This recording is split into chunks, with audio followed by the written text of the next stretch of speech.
안녕하세요. 3월 7일 매일 성경 함께 나누도록 하겠습니다. 문장을 세 문단으로 나누었습니다. 첫 번째 문단은 너희는 어린아이처럼 낮추고 어린아이를 예수님 이름으로 영접하고 그 작은 자 중 하나라도 실족시키지 말아야 한다. 자, 여기에는 작은 자를 대하는 태도에 대해서 말씀하고 있습니다. 그러면 그 다음 부분은 작은 자에 대한 어떤 것들이 나올까요?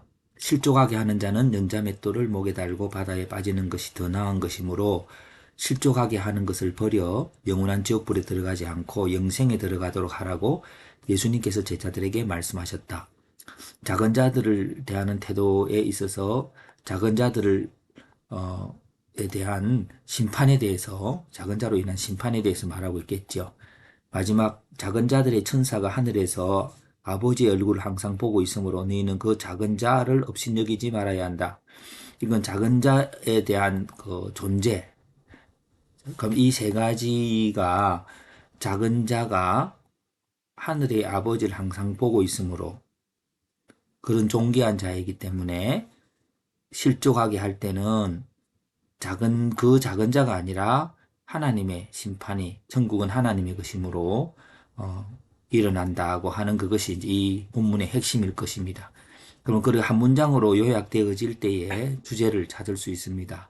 그러면은 천국에서의 큰 자라고 하는 제목으로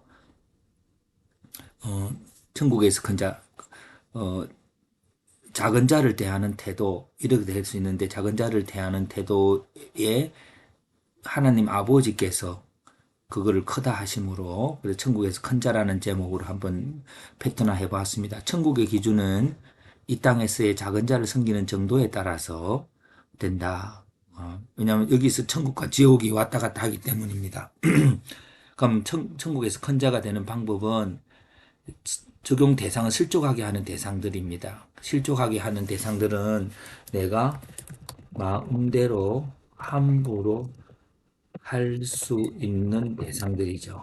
예.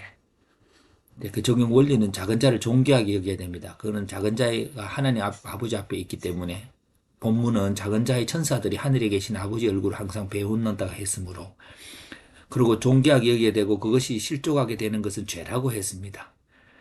세상에는 작은 자가 실족할 때 무언가를 심판할 수 없지만 하나님이 그 결과를 심판함으로 결과는 지옥불에 들어간다. 연자맷돌 목에 메고 바다에 빠지는 것보다 빠지게 된다. 화가 있다. 이런 내용으로 좀 설명하고 있습니다.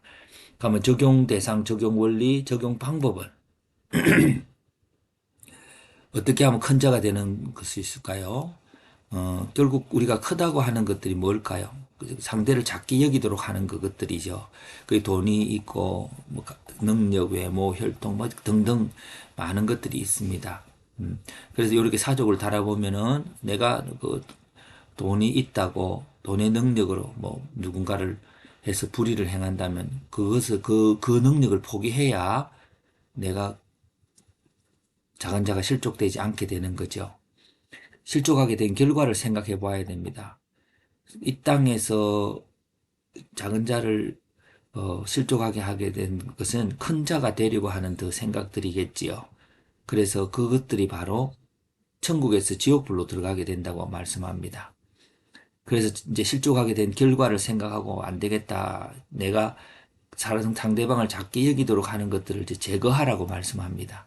장애인이나 다리 저는 자로 영생에 들어가는 것이 두 손과 두 발을 가지고 영원한 불에 던져지는 것보다 낫다고 하시며 요약하면 이 땅의 가치 중에 실족하게 하는 것들이 천국에 들어가지 못하게 함으로 제거를 해야 됩니다.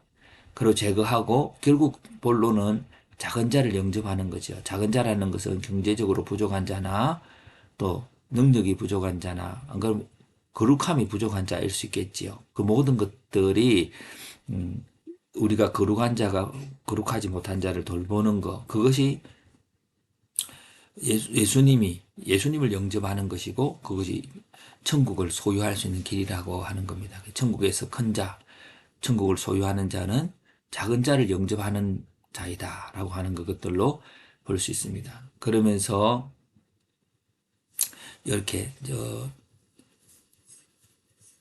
한번 해석을 해봅니다. 해석은 이 전체를 보고 내가 갖고 있는 느낌들을 한 정리해 보는 건데요.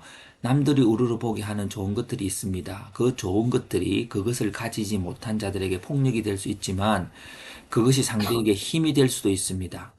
하나님의 은혜가 부어지고 그 은사와 은혜와 특권이 어떻게 사용되는가에 따라서 천국에 주어지는지가 판결됩니다. 예, 우리의 출발점은 뭔가를 좋은 것을 얻었으면 끝이다. 그게 아니라 그 주어진 그것이 은혜이고 은혜로 이제는 다시 위기가 시작되는 그게 가진 것을 잘 사용하지 못할 때에 특별히 더 필요한 자들을 위해서 내가 주님이 주신 은혜를 사용하지 못할 때에 그때부터 지옥과 천국이 갈라진다고 하는 것이죠. 그래서 내가 이미 얻었다라고 하는 그것이 위기가 될 수 있다는. 그래서 가진 자의 위기에 직면한 것이라는 생각이 이르면 제목을 가진 자의 위기라는 제목으로 패턴화해 볼 수가 있겠죠. 가진 것의 내용은 뭘까요? 거룩도, 지식도, 은사도, 재물도. 특별히 이제 지식에 대해서 하나님에 대한 믿음을 하나님이 거저 주셨는데, 아, 내가 잘 믿는다. 하나님에서 꽤나 안다. 그러고는 또 믿음이 부족한 자들 보면은 멸시하고 하는 그런 것들이, 그런 태도들이 오만과 섬김으로 두 종류로 나갈 수 있습니다. 오만은 작은 자로 하여금 실족하게 하는 거고, 섬김은 작은 자로 하여금 힘을 얻게 하는 거죠.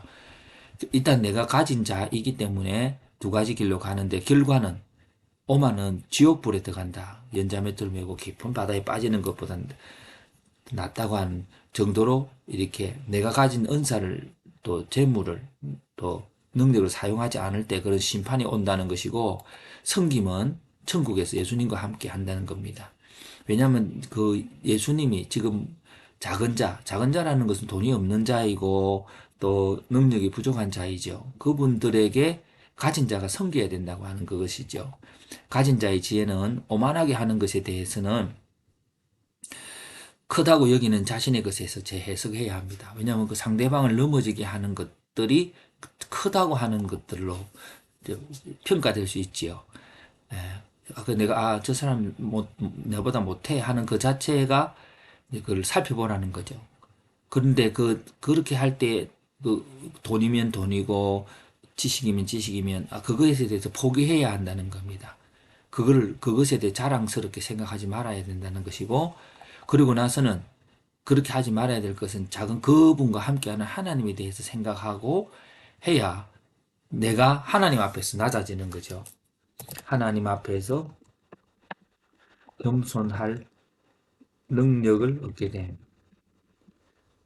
그러고 나서 이제 섬기게 되죠. 왜냐하면 우리가 예수님을 사랑하면서도 이웃을 섬기지 않으면은 그것은 예수님이 그 이웃과 함께하고 또 예수님을 섬길 때 그 사람을 섬길 때 하는 예수님을 섬기는 건데, 그런 것에서 이제 섬기는 것에 대해서 이제 알게 되면 그게 바로 천국의 삶이라는 것이죠. 그래서 천국의 삶이라고 하는 그 주제에 또 우리가 가졌을 때는, 가진 것에 대해서 재해석하고 가졌기 때문에 나누어야 될 의무를 생각할 때에 비로소 천국을 누리게 되고 또 그래서 아름다운 삶을 살 수 있게 된다는 것입니다.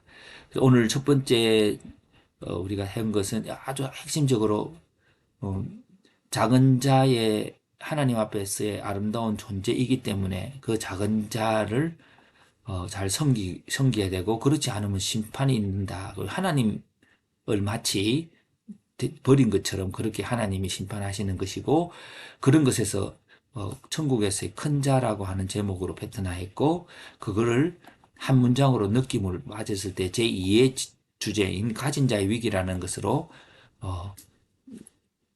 다시 주제를 잡아서 패턴을 할 때에 지금 내가 갖고 있는 것을 나누지 않으면은 하나님의 심판이 있게 된다고 하는 그 원리에 도달하게 됩니다. 그것이 바로 이런 논리적인 그 고리가 완성될 때에 우리는 행동이라고 하는 삶의 행동이라고 하는 능력으로 나타날 것입니다. 이렇게 살펴볼 수 있도록 성령께서 도우실 것입니다. 그래서 오늘 예수 그리스도의 삶을 오늘도 모든 그리스도인들이 입으로만 아니라 몸으로 행동할 수 있는 우리가 됐으면 좋겠습니다.